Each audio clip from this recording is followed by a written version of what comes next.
and thanks for tuning in to another episode of The Legacy. This is Jasmine, your Divine Diva, and I will be hosting tonight's episode. But I have my lovely co-host with me. Ladies, go ahead and introduce yourselves. Hey guys, it's Kia, your favorite inspirationalist, and Jasmine the Divine Diva. Welcome back. Hey. Thank you. Hey guys, it's Lexi, your expert in evolution, and brown skin girl. Skin just like... Okay. Jasmine, welcome back. Oh my gosh. That's our new theme song. She has been singing that all night. Beyonce, we love you here. But I really wish you didn't come out with that song. Right. Which song? You mean brown skin girl? Okay, sorry, go ahead. Yes. Absolutely, that song right there. It feels good to be back together. It does. I really missed you girls. I missed spending time with you. But as you guys know, it was just a trying couple of months. It has been, I'm sure. Which is one of the things I want to kind of talk about, tonight in our topic is, kind of expectations of that we set for after having like major surgery, right? So just to tell the listeners a little bit about, I'm going to give y'all a little bit about my business. And I normally don't tell people my business, but I'm going to tell y'all my business. Give them the tea. A little bit.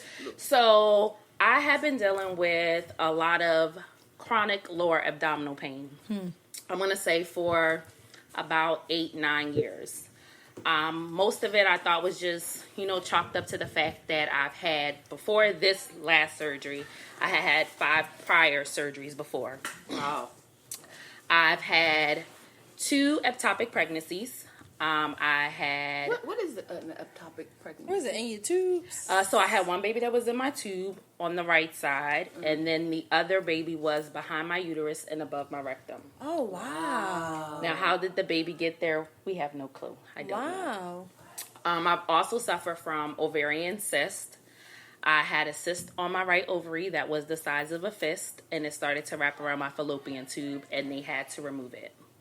Then I started to get cysts on my left ovary. I had 2 of them removed one time, and then I had my left ovary removed. Finally. Wow. Oh, wow. So because I had been cut open several times, I experienced a lot of pain. Pain, bowel movement, going to the bathroom, during sexual intercourse, things like that. I would just always have like a mild pain or really, really bad cramping pain. Cramping pain, like menstrual cramping pain, or like how would you describe that? So let's say menstrual cramping pain to the 100th power. Wow. Oh, Yeah. But let's not just as bad say as childbirth, but way, way worse than regular. It's definitely worse than childbirth. Whoa. Yeah, at least after childbirth you get a baby. Yeah, it's nothing. It's don't have a nothing happy like ending. a contraction. That I could sustain contractions. Yeah. Wow. Yeah. So it was just like a constant pain. Like some days, don't get me wrong, it'll just be like a really mild, dull pain. But other than that, it can be like cramping your whole stomach. Sometimes I can barely walk. Wow. I'm drained. I don't want to do anything. Wow. I'm chilling. Crimpling.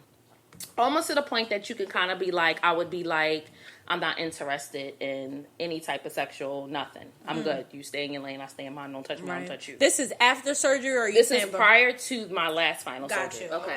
This most recent. So I get to a point, I'm like, listen, I'm telling my doctors, there's no way I can live off of pain medicine forever. There's got to be something wrong. There's something wrong. I know there's something wrong.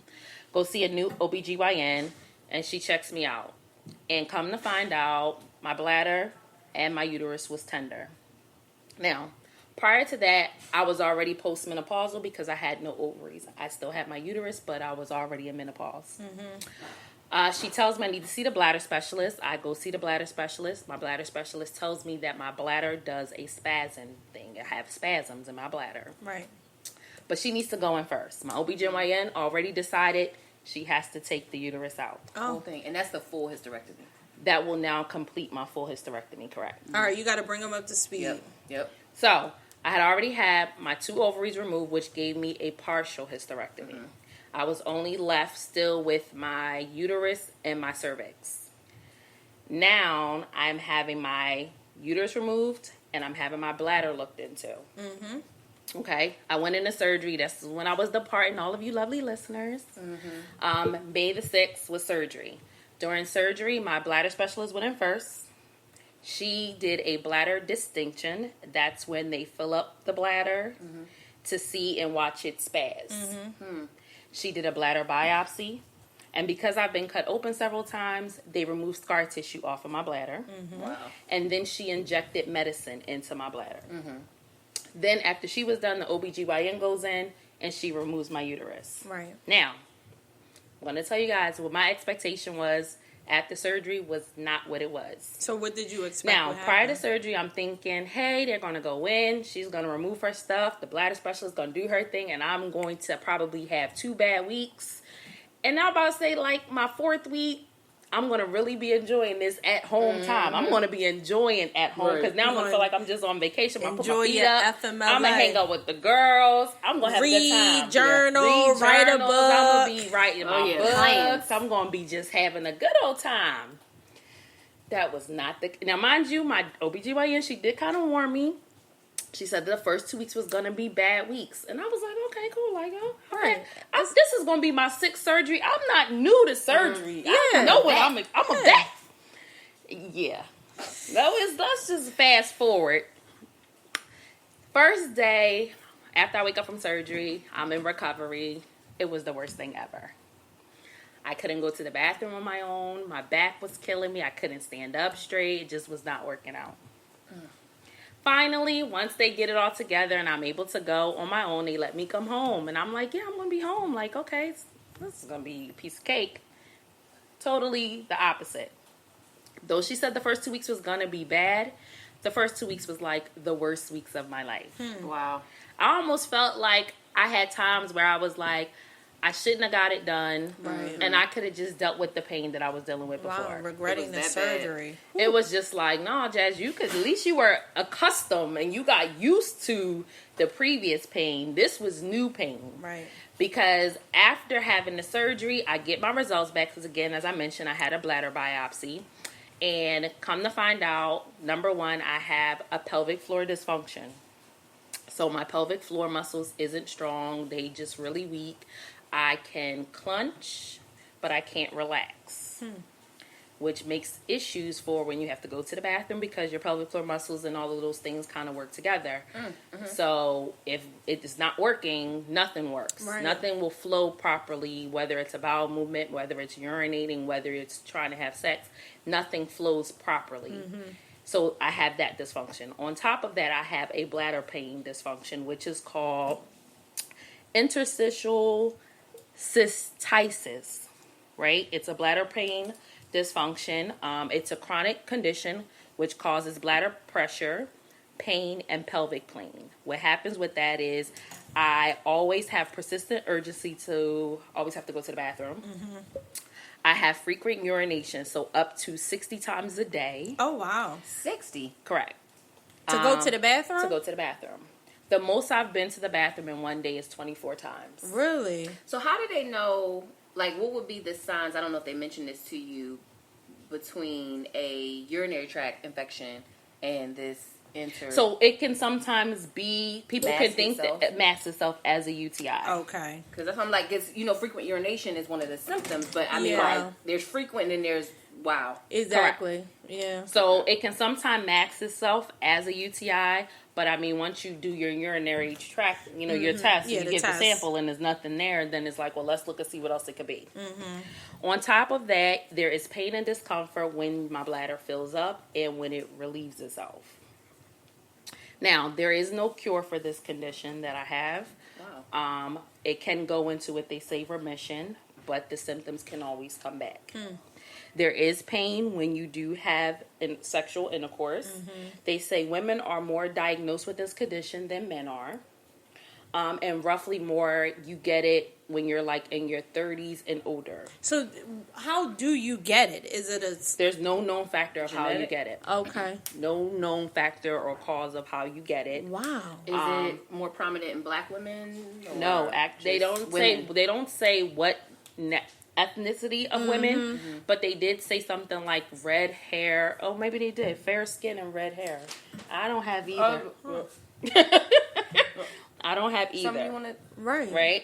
Maybe I really want to tell y'all. I'm a redhead, right? I was really born a redhead. She is a brown skin. No, sorry. Right.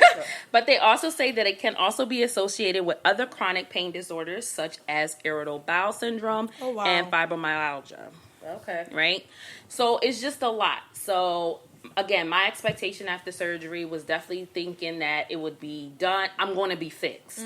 Right? I'm thinking I'm going to be fixed. And I don't feel as though I was fixed. Okay. And I felt like after the fact, I probably felt worse than I felt before, even though now it was like I had a name for what was wrong with me. Before I didn't have a name for what was wrong with me. But I felt like now I have the name, but now that I know and have the name, it's worse. Yeah. Because there's been no relief. Right. Problem not solved. The problem is not and now solved. I regret my decision. And I'm feeling like I regret my decision. Wow. So part of the treatment plan was I go to see my pelvic floor therapist. I see her once a week. And her whole goal is to get my pelvic floor where it needs to be, which is loosening up the muscles. So when she's down there doing these therapies, is she saying we're getting better? Is she concerned? Like, where is... Well, I've seen her about 3 times, maybe 4 times, and she's saying that she's seeing improvement. Okay, she's seeing improvement. But I still have a long way to go. Got you. Okay. Because, again, I've been, technically speaking, probably dealing with this condition for all of the 8-9 years or so. Okay. Okay. So she's down there and she sees the progression, but again, I still have a long way to go. What dictates in her, I guess from her medical view, progression? Is it strengthening or the strengthening, how I'm able to clench onto things for her, depending on how loose my muscles is, because she is loosening up my stomach muscles again because I've had laparoscopic surgery. So she's loosening up my stomach muscles, she's loosening up my C-section muscles. So for her is being able to kind of loosen those things up. So if she feels that is like, she's like, you got a little bit more movement, it's a little bit more flexible, it's not as tight as it was last week. So to her that's like progression. If we're doing the Kegels, but aka elevator, up and down as she likes to call it, if she can see the difference in how I may clench and how I may relax, she's like, okay, you're definitely doing a little bit better than you were before, but yet we still have that struggle, and she can still feel that fight between what I want my mind is telling my body to do and what my muscles is actually doing. Wow. So is this normal for people to be, I guess, at the place where you are, or does she normally see people further along? I think she see people at all different stages. Okay. Because anybody with this condition is nobody's condition is the same. We may have the same condition, but the symptoms and how far along a person is different. Okay. Mine's is just so compact because there's just so many things all tied up together that I don't have a one fit all treatment. Okay. So I'm at a let's try this. And that doesn't work. Then let's try this. Trial and error. You know, I'm at a trial and error point. Because, again, like I said, I've completed my bladder treatments, which was they would stick a catheter into my bladder and literally inject medicine into my bladder once a week. I had that done for 7 weeks. Yet it did absolutely really nothing for me. It probably lasts for 24 hours, maybe to 48 hours. But then the pain was right back. So I guess even my question, I haven't personally had, I would say, like any major surgeries aside from like a C-section, and I recovered from. But what advice would you give someone who is recovering from surgery, whether it be the type of surgery that you had or something different, when their expectations aren't being met in their healing process? So when my expectation wasn't met, my pelvic floor therapist suggested that I speak to a therapist. Like mental therapy. Okay. Because she was telling me, she was like, well, we'll talk while we're in here, but there's just going to be some things that is just not in my degree. I don't handle that, and I need for you to be able to speak to someone else. And even when I found myself so frustrated at the situation and of knowing that